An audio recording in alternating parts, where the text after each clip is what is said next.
Assalamualaikum warahmatullahi wabarakatuh. Alhamdulillah wassalatu wassalamu ala Rasulillah. La haula wala quwwata illa billah, amma ba'd. Asyhadu an la ilaha illallah wa asyhadu anna Muhammadar Rasulullah. Allahumma shalli wa sallim ala sayyidina Muhammad wa ala ali sayyidina Muhammad. Kama shallaita ala sayyidina Ibrahim wa ala ali sayyidina Ibrahim fil alamin innaka Hamidum Majid. Bismillahirrahmanirrahim. Inna a'tainakal kautsar fasholli li rabbika wanhar inna syani'aka huwal abtar. Shadaqal adzim, shadaqu ala Rasulillah sallallahu alaihi wasallam. Pertama, mari kita panjatkan rasa puji syukur kita pada Allah Subhanahu wa taala atas segala nikmat, rahmat dan hidayah yang diberikan kepada kita, khususnya sebagai hamba Allah yang digolongkan hamba Allah yang istiqomah dalam beribadah.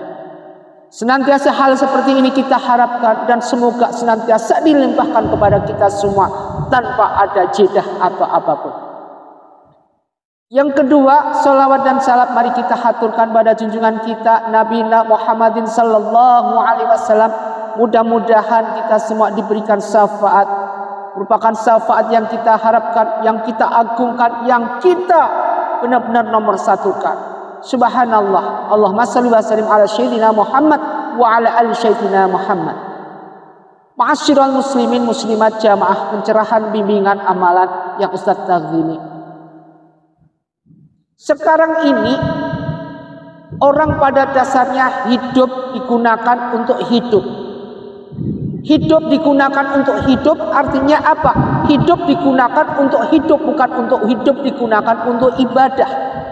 Kebanyakan sekarang orang pada dasarnya hidup untuk hidup. Tidak ada rasa syukur pada Allah Subhanahu wa taala sehingga ibadah dinomorduakan. Gantung dalam pikiran kita ini adalah suatu perasaan yang membanggakan diri, mengadopsikan diri sebagai hal yang nomor satu. Tidak pernah membanggakan siapa itu pencipta kita. Tidak pernah teringat pada kita siapa yang menciptakan kita. Tidak pernah terpikir dalam suatu agenda yang sudah diagendakan oleh kita sebagai makhluk Allah, hamba Allah yang hidup, untuk bisa berpikir siapa yang menciptakan kita. Rata-rata pada dasarnya manusia selalu menomorsatukan hidup untuk hidup. Sekarang kalau hidup untuk hidup, ini adalah suatu dasar-dasarnya daripada perbuatan riya. Fawailul lil musallin alladzina hum an salatihim sahun alladzina hum yura'un. Jadi di sini disebutkan alladzina hum yura'un, yaitu orang yang membanggakan dengan kehidupan riya. Riya merupakan suatu perbuatan di mana ini merupakan suatu penyakit hati, membanggakan diri, memamerkan diri kita, suatu hal yang menomorsatukan kita. Perbuatan riya ini adalah merupakan perbuatan benih-benih daripada apa yang dilaknat oleh Allah Subhanahu wa taala. Suatu yang diharamkan, perbuatan yang diharamkan oleh Allah sebagai umat Muhammad. Tetapi notabene-nya pada dasarnya kebanyakan umumnya secara obligasi hal-hal seperti ini banyak sekali, banyak beredar di mana-mana. Orang sudah tidak peduli lagi apa yang dia lakukan, orang sudah tidak peduli lagi apa yang dia harapkan. Tidak ada bedanya sama sekali mana si A, mana si B, mana si C, mana si D. Yang ada pada dirinya adalah perasaan ujub, riya.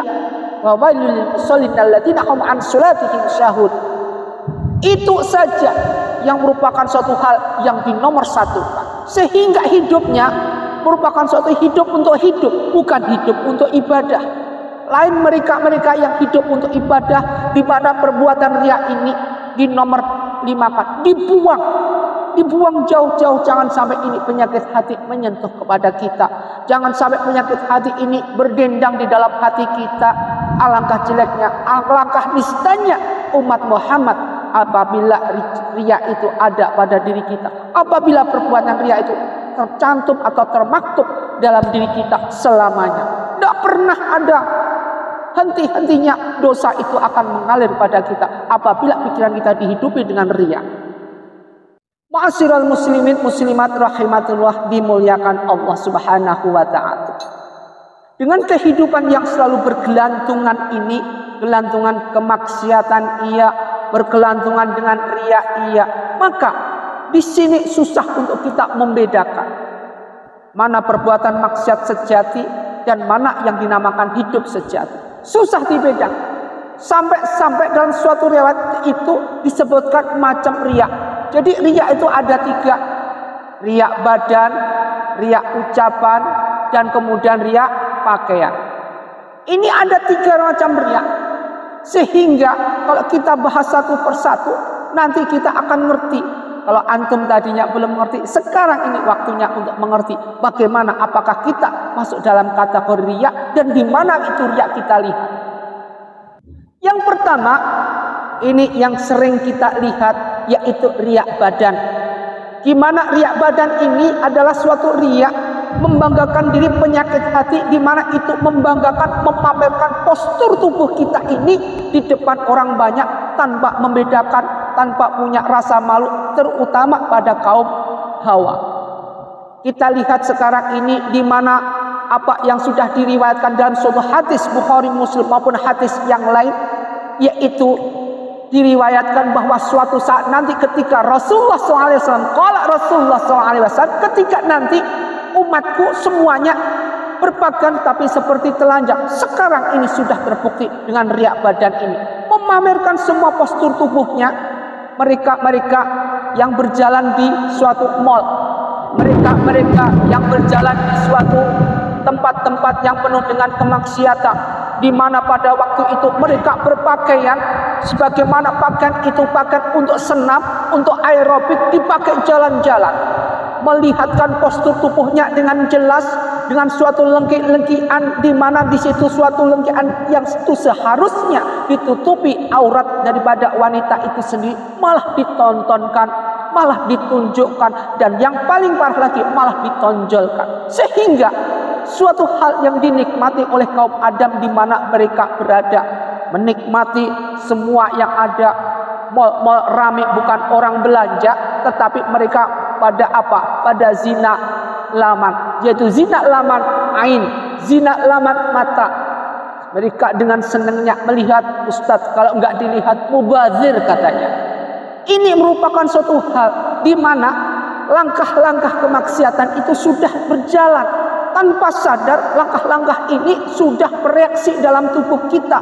Tanpa sadar, langkah-langkah kemaksiatan ini sudah merasuk pada generasi yang ada. Ini merupakan suatu riya badan. Postur tubuh yang gak seharusnya ditontonkan, yang gak seharusnya ditonjolkan, dengan rame-rame mereka bangga memposturkan tubuhnya, bahkan pakaian-pakaian dengan desainer yang tercanggih dan desainernya mahal, bukan nutupi aurat tetapi memperlihatkan di sini, memperlihatkan postur-postur tubuh yang gak seharusnya itu diperlihatkan. Udah pakaiannya mahal, desainernya mewah, desainnya terkenal, tetapi pakaiannya tidak, bukan untuk suatu hal yang berbau akidah, bukan suatu hal yang berbau mendidik, tetapi nikmat sekali untuk dinikmati mereka-mereka yang penggemar atau haus dengan suatu hal yang tidak dihayat. Maka dari itu, mereka-mereka yang berjalan dengan memperlihatkan postur tubuhnya, tanpa sadar mereka mengeluarkan, yaitu riya badan. Masya Allah, andai kata kita lihat jawabannya satu, Ustadz percuma, mubadir banget Ustadz mubadir banget kalau nggak dilihat. Ini suatu jawaban yang notabene tidak berdalih dengan Al-Quran. Sekali Al-Quran bilang jangan, tidak boleh. Sekali Al-Quran itu bilang dosa, dosa. Sekali Al-Quran itu bilang haram, tetap haram. Tidak ada haram dibikin hal, dibikin mubah, bikin sunnah. Tidak ada. Jelasan dalam suatu hukum, penjelasan dalam suatu hadis, apapun bentuknya, siapa nanti yang selamat menuju surga Allah, tariqul jannah, adalah mereka-mereka yang selamat, selalu taat dengan perintah Allah, yaitu ada 2, Al-Quran dan sunnah Rasul. Yang kedua, ini yang paling mudah menggelincirkan orang, yaitu riya ucapan. Riya berhubungan dengan lisan. Orang pada dasarnya ditempeleng orang, dipukul orang, dihajar sama orang karena apa? Lisan. Kita tidak bisa menempatkan lisan kita. Lisan mudah merupakan suatu hal. Ini lisan katanya lidah tak bertulang. Lidah karena tidak bertulang, enggak kaku, lemes sehingga bisa memutarbalikkan yang haram menjadi halal, yang salah menjadi benar, dan segala sesuatu yang tidak seharusnya diucapkan. Kata-kata yang jorok ditelantarkan begitu normal seperti biasa. Hal-hal yang enggak seharusnya diucapkan dengan sewenang-wenangnya. Ini merupakan suatu hal di mana nanti riya, ucapan ini merupakan suatu dasar fatalnya orang bisa masuk neraka. Kenapa seperti ini? Kita tidak usah menjelaskan begitu panjang lebar tentang lisan. Nanti ada pembahasan tentang lisan dalam suatu akidah. Bagaimana lisan ini bisa menjerumuskan kita ke dalam neraka. Bukan karena riya aja, bukan karena riya ucapan, tetapi karena lisan ini merupakan tempatnya, atau di situ tempat banyaknya setan iblis bercengkrama di sini. Dengan lisan kita mudah mengucapkan, dengan lisan kita mudah mengutarakan suatu hal yang berbau maksiat, sesuatu hal yang berbau membaca Al-Quran, baca segala sesuatu yang berhubungan dan perintah Allah. Susah sekali, susah menghafal Al-Quran, tetapi kalau menghafal segala sesuatu berbau kemaksiatan mudah.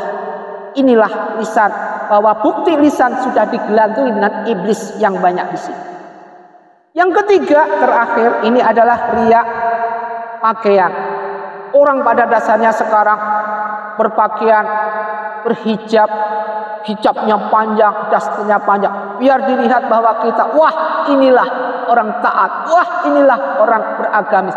Pada dasarnya hatinya kosong, hijabnya panjang, segala sesuatu. Makanya Ustadz bilang, janganlah menghijabi badan atau segala sesuatu sebelum hati antum hijabi. Hijab yang paling penting, artinya hijab ini sendiri adalah menutup aurat. Artinya hijab ini adalah tutupi hati kita dulu, itu yang nomor satu. Kemudian nanti badan akan menyusul dengan sendirinya. Karena apa? Hati kita udah kita tutupi, punya rasa malu depan Allah Subhanahu wa Ta'ala, otomatis badan kita yang nggak seharusnya kita terbuka, kita tutupi. Tetapi pada dasarnya sekarang nggak seperti ini, terbalik. Mereka pada hijab karena di luar atau pakaiannya biar diwah orang, biar dilihat seperti orang. Inilah orang yang taat beragama. Orang taat beragama kemudian masuk ke mall, kemudian masuk ke minimarket, masuk ke Alfamart, masuk ke Indomaret, keluar penuh ini dalam hijab. Apa? Barang-barang dimasukin di dalam. Biar apa? Nggak kelihatan. Kemudian keluar. Sehingga terjadi suatu hal apa? Disalahgunakan pakaian yang seharusnya untuk nutupi aurat terhadap Allah Subhanahu wa Ta'ala, dipakai untuk mencuri, untuk memasukkan barang ke dalam biar nggak kelihatan. Masya Allah. Semoga kita jadikan sebagai hamba Allah yang tidak terlibat dalam tiga riya ini, baik riya ucapan, riya pakaian maupun riya lisan. Ma'asyiral muslimin muslimat rahimakumullah, dimuliakan Allah Subhanahu wa Ta'ala. Mudah-mudahan apa yang kita kaji hari ini semoga bermanfaat dan kita dijauhkan sebagai hamba Allah yang dijauhkan dengan dosa, didekatkan dengan suatu hal yang perintah Allah, menjalankan ibadah senantiasa tidak pernah telat, menjalankan sholat tidak pernah telat. Kemudian kita jalankan suatu ibadah yang seharusnya kita jalankan, yaitu sholat 5 waktu. Kita senantiasa zikir kita, Masya Allah, tahajud kita apalagi. Semoga digolongkan hamba Allah yang beriman, taat dalam ibadah, taat dalam agama. Bismillahirrahmanirrahim. Ya ayyuhalladzina amanu ista'inu bis-sabri was-shalah. Mudah-mudahan kita jadikan golongan hamba Allah yang taat dalam suatu hal, selalu memohon pertolongan pada Allah dengan ketaatan, bis-sabri dengan sabar, was-shalah dengan salat. Innallaha ma'as-sabirin. Jadikan sebagai hamba Allah yang sabar. Innallaha ma'as-sabirin, semoga Allah bersama orang yang sabar. Semoga bermanfaat. Usikum wa nafsi bittaqwallah. Wabillahi taufiq wal hidayah. Wassalamualaikum warahmatullahi wabarakatuh.